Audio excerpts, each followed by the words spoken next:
तो नमस्कार आप सभी को, मैं हर्ष आप सभी का स्वागत करता हूं फ्यूचर प्लस क्लासेस के इस ऑनलाइन प्लेटफॉर्म पर।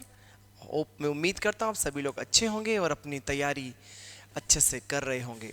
जो इस सीरीज़ हमने शुरू करी है जिसमें कि हम पूरे वीक का जनरल नॉलेज आपके लिए लेकर आते हैं, प्लस वो सारी खबरें जो आपके न्यूज़पेपर में, जो सारी खबरें जो टीवी पर है, वो सारी खबरें जो किसी ने ट्वीट करी है या एक्स पर डाली है, उन सब को हम लोग कंपाइल करके उनका जितना भी जनरल नॉलेज है जो आपके वनडे एग्ज़ाम के लिए, आप ले वीकली एग्ज़ाम के लिए, या फिर आप बोल लो कि आपकी जनरल अवेयरनेस के लिए, जो लोग तैयारी नहीं कर रहे हैं उन लोगों के लिए भी जो ज़रूरी है, हम वो सारा जी के आपके लिए कंपाइल करके लेके आते हैं।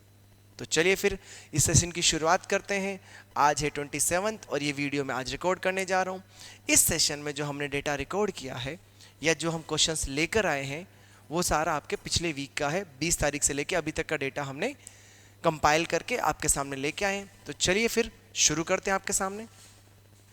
तो पहला क्वेश्चन आपके सामने है कि केवीएस मनियन को किस बैंक के संयुक्त प्रबंधक के रूप में नियुक्त किया गया है। केवीएस मनियन के बारे में पूछा गया है कि केवीएस मनियन को किस बैंक के निदेशक के रूप में, संयुक्त प्रबंधक के रूप में, मैनेजर के रूप में, जॉइंट मैनेजर के रूप में अपॉइंट किया गया है। आंसर तो आपने यहाँ देख ही लिया होगा कि उसके लिए जो कोटक महिंद्रा बैंक है, ठीक है, जो कोटक महिंद्रा बैंक है जो कि प्राइवेट सेक्टर का बैंक है, उसके लिए जो केवीएस सुब्रमण्यम जी को है उनको अपॉइंट किया गया है। कुछ चीज़ें हमें अब इसके बारे में डिस्कस करेंगे, कुछ चीज़ें हम जानेंगे, जैसे कि फ्यू थिंग्स। अभी 1 मार्च 2024 से जो कोटक महिंद्रा बैंक जो संस्थान है उसके भीतर 3 दशक से अनुभव वाले जो केवीएस मनियन जी हैं उनको जॉइंट निदेशक के रूप में अपॉइंट किया जाएगा, मतलब वहाँ से अपना कार्यभार संभालेंगे। कुछ इन्फॉर्मेशन, जो कोटक महिंद्रा बैंक है वो 1985 में इस्टाब्लिश हुआ था और इसका जो हेड क्वार्टर है वो मुंबई महाराष्ट्र में है। ये आपको ध्यान रखना है। If you know few more information, तो ये आपके जो फ्रॉप की लिस्ट है इसके कुछ बैंक हैं और आपका जो कोटक महिंद्रा बैंक है ये 4th सबसे बड़ा, जिसका मार्केट कैप, अगर हम मार्केट कैप की बात करें उस हिसाब से महिंद्रा बैंक आपका सबसे बड़ा, 4th सबसे बड़ा लार्जेस्ट बैंक है। ये आपको ध्यान रखना है। कुछ और चीज़ें, जो आपके जो 3 बैंक हैं इनको हम लोग डी सिप भी बोलते हैं। 1 मिनट, इसको हम लोग डी सिप भी बोलेंगे। देखिए अब आप बोलेंगे डी सिप का मतलब क्या है, डोमेस्टिकली सिस्टमेटिक इंपॉर्टेंट बैंक, ठीक है। डी सिप ये लिस्ट है जो कि हर साल जारी होती है। उसमें एचडीएफसी बैंक, आईसीआईसी बैंक और एसबीआई को, कोटक महिंद्रा उसमें नहीं है, बट इन 3 बैंक को domestically systematically very important bank कहा गया है। देखिए इंपॉर्टेंट का मतलब क्या है कि इनका जो मार्केट कैप है इतना बड़ा है और उसके लिए एक टर्मिनोलॉजी लोग यूज़ करते हैं। जो टर्मिनोलॉजी वो यूज़ करते हैं, जो टर्मिनोलॉजी है, 1 मिनट, जो टर्मिनोलॉजी यूज़ करते हैं वो है too big to fail. It means in bank का जो मार्केट कैप है वो इतना बड़ा है कि ये फेल नहीं हो सकते हैं, या अगर ये फेल होते हैं इट में हर्ट मच, जो आपके डोमेस्टिक इकोनॉमी, जो हमारी इकोनॉमी है, ये इसको बहुत ज़्यादा हर्ट कर सकते हैं। पहली बात तो फेल ही नहीं होंगी। It means too big to fail, ये थ्योरी आपको ध्यान रखना है। और टू बिग टू फेल इसे हम कहते हैं। 2-3 चीज़ और जान लेते हैं इसके बारे में। बैंक्स के लिए एक कमेटी है, बेसल कमेटी या बेसल कमेटी बोल सकते हैं। This can be your probable question कि व्हाट इज बेसल कम्युनिटी, तो बेसल कमेटी, तो मैं आपको बता दूं ये आपके बैंकिंग सिस्टम से रिलेटेड है। This is related to the banking system, related to the bank और बैंकिंग सिस्टम बोल सकते हैं आप। Banking related to the bank and banking system, ठीक है, ये आपको याद रखना है। फ्यू मोर थिंग अब आपसे पूछा जाए कि जो बेसल कमेटी है ये पहली बार इसका जो मीटिंग था ये कब हुआ है, कब से इस्टेब्लिश हुई, तो remember from the 2009 basal committee working. उसके बाद आपका बेसल 4, बेसल 5 भी आ गया है। स्लोली ये इट्स कीप कमिंग। ये क्या बेसल कमेटी क्या करती है, जो बैंकों के जो रूल्स हैं उनके ऊपर वर्क करते हैं, how a bank can work more efficiently. उनकी जो इकोनॉमिक पॉलिसीज़ है, मोनेटाइजेशन पॉलिसीज़ है, लैंडिंग पॉलिसीज़ है, उनका हम लोग बात करें एनपीए जो नॉन परफॉर्मिंग एसेट्स रहती है, उन सब पे ये काम करती है। बेसल बैंकिंग सिस्टम से रिलेटेड है, ये आपको ध्यान रखना है। नेक्स्ट कुछ और चीज़ों की, तो आपके सामने ये 3 बैंक हैं जिनके की मार्केट के बहुत लार्ज है, एचडीएफसी, आईसीआई और एसबीआई। एसबीआई आपका पब्लिक सेक्टर का अकेला बैंक है जो आपके डीसी बैंक जो आते हैं, डोमेस्टिकली इंपॉर्टेंट बैंक्स, उसकी कैटेगरी में आता है। Hope this is clear to you all. उसके बाद में बाकी बैंक की भी लिस्ट है, this is I have added for your reference, please से एक बार देख लीजिएगा। चलिए moving to the next question. So the next question is on your screen is, हाल ही में किस देश में भारतीय आवास परियोजना के अंतर्गत 1300 घरों का निर्माण का औपचारिक शुभारंभ किया गया। देखिए यहाँ पे जो हाल ही में वर्ड जो कहा गया है, दिस इज टॉकिंग अबाउट 2014 और this is talking about Feb month, या हम इसी महीने की बात करेंगे या पिछले महीने की हम बात कर सकते हैं जो कि न्यूज़ में था। ओके सो यहाँ पे ऑप्शन में आपका किस देश के लिए किया गया, this is for the Sri Lanka. 1300 house जो कि एक इंडियन हाउसिंग प्रोजेक्ट है, Indian housing project, this is, ये किसने चलाया, ये इंडियन गवर्नमेंट में चला है। श्रीलंका में जितने भी जो लोग वहाँ पे रह रहे हैं, जो बागान में काम कर रहे हैं, उन सब लोगों के लिए ये चला है जो कि श्रीलंका के वासी हैं, मतलब वहीं जनरली रह रहे हैं, उनके लिए इंडियन हाउसिंग प्रोजेक्ट इन्होंने चलाया है। चलिए तो याद रखिएगा, जो भारतीय आवास परियोजना ये श्रीलंका के लिए चलाई गई है, आपको याद रखना है। चलिए कुछ और डेटा हम इस बारे में डिस्कस कर लेते हैं। कुछ और डेटा अगर हम समझें तो यहाँ पर ये इसमें जो श्रीलंका के अभी राष्ट्रपति जो करंट हैं वो है रानिल विक्रमसिंघे, ये आपको ध्यान रखना है। उसने 10 जिलों में 45 बागान संपदाओं में जो लोग काम कर रहे हैं उनके लिए परियोजना चलाई है।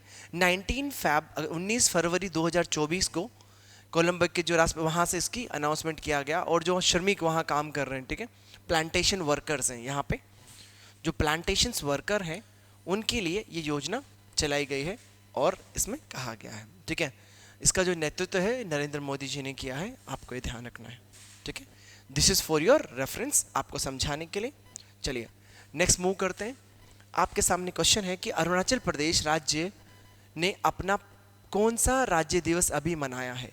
इन द 2024 में अरुणाचल प्रदेश ने अपना कौन सा राज्य दिवस मनाया है, ये आपसे पूछा गया। तो मैं आपको बता दूं कि इसने 38 स्टेट डे सेलिब्रेट किया है। क्वेश्चन ऐसे भी आ सकता था कि अरुणाचल प्रदेश कब भारत का राज्य बना, वो सारी चीज़ें, ठीक है क्वेश्चन। लेकिन यहाँ पे 2024 इट मीन्स आपको कैलकुलेशन भी करनी पड़े, इसलिए क्वेश्चन को थोड़ा घुमा दिया गया है। ओके तो यहाँ पे 38 स्टेट डे उन्होंने मनाया है। नाउ चलिए तो इस संदर्भ में थोड़ी सी इंफॉर्मेशन हम अरुणाचल प्रदेश के बारे में डिस्कस कर लेते हैं। Now 38 Arunachal Pradesh statehood day celebrate किया गया रिसेंटली। याद रखिएगा अरुणाचल प्रदेश को जो फुल स्टेटहुड या फुली स्टेट भारत में होने का जो दर्जा था वो 1987 में मिला 20 फैब को, और उसको 38 ईयर हो चुके हैं, ये आपको ध्यान रखना है। और उसके बाद जब अरुणाचल प्रदेश मिला तो 25वां भारत का राज्य बना। याद रखिएगा यहाँ पे जो नोटिंग पॉइंट है, भारत का 25वां वो राज्य बना था, ये आपको ध्यान रखना है। ओके नेक्स्ट, चलिए नेक्स्ट मूव करते हैं। This is for your reference, एक बार इसे प्लीज नोट डाउन कर लीजिएगा, यहाँ पे से पढ़ सकते हैं। Okay now the next question is, केंद्रीय मंत्री धर्मेंद्र प्रधान ने किस राज्य में भारत के पहले स्किल इंडिया सेंटर का उद्घाटन किया। देखिए जो स्किल इंडिया सेंटर हैं, ये जितने भी युवा हैं जो कि अनस्किल्ड हैं या जो एजुकेटेड हैं, उनको नई नई स्किल सिखाकर उनको मेन स्ट्रीम में लाकर नए नए रोजगार के नए नए आयाम और नए नए साधन उपलब्ध कराना इसका लक्ष्य रहा है या इसका लक्ष्य है। ये योजना अभी रिसेंटली धर्मेंद्र प्रधान जी ने ओडिशा राज्य में इसको लॉन्च किया है। चलिए इसके बारे में कुछ और फैक्ट को हम डिस्कस कर लेते हैं। नाउ इसमें आपको ध्यान रखना है कि वही सारी चीज़ें हैं कि कौशल के माध्यम से युवाओं को सशक्त बनाना इसका मेन उद्देश्य रहा है। दूसरा, इसमें जो जितनी भी नई नई नई चीज़ें हैं, जैसे कि मान लो हाथ करघा उद्योग हो गया या दूसरी चीज़ें हो गया, नॉर्मल रिपेयरिंग हो गया, इन सब को सिखाने का लक्ष्य रहा है। और इसमें इसका जो एम है वो कहा गया है कि 1200 से अधिक जो छात्र हैं उनको सशक्त बनाना इसका एम है, याद रखिएगा।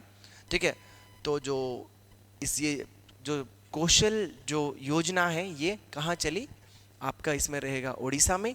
ध्यान रखना है, वहाँ पे उड़ीसा में बहुत सारे कौशल विकास केंद्र खोले गए हैं, ये आपको ध्यान रखना है।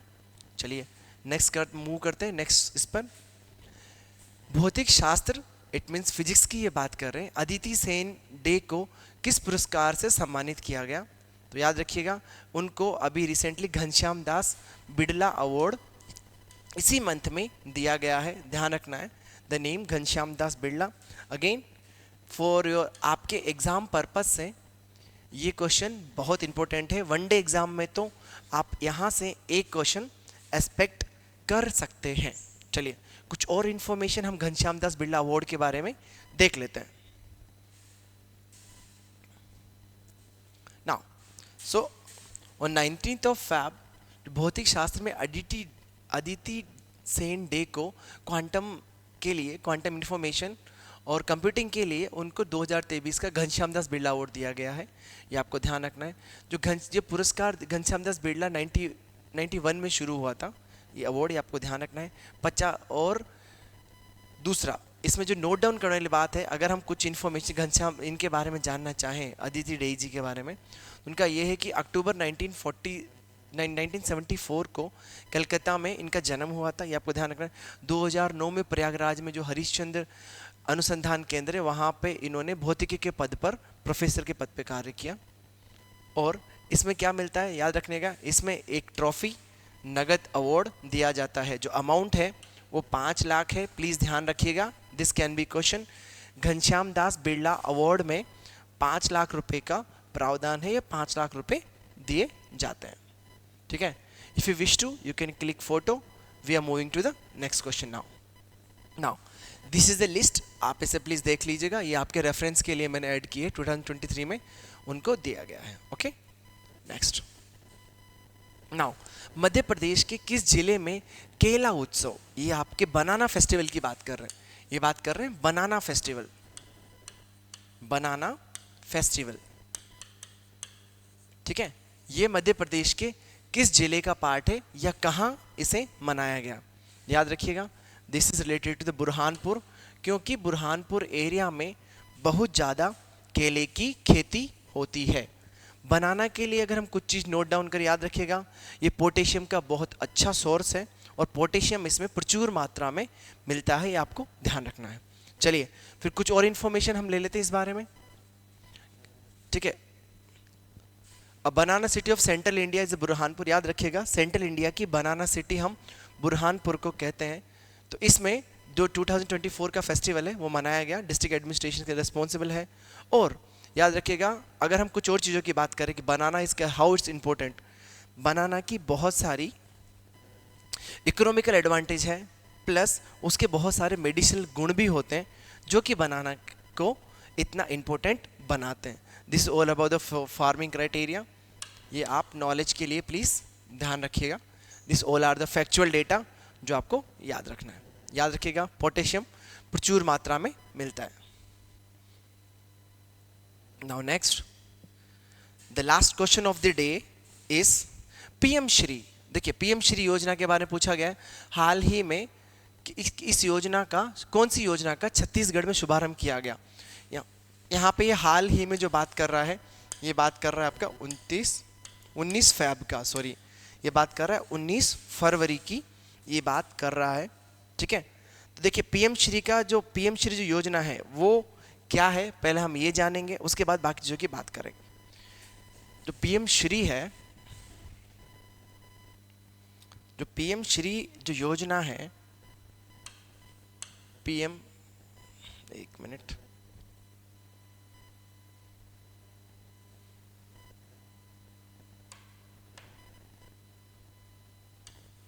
PM श्री योजना.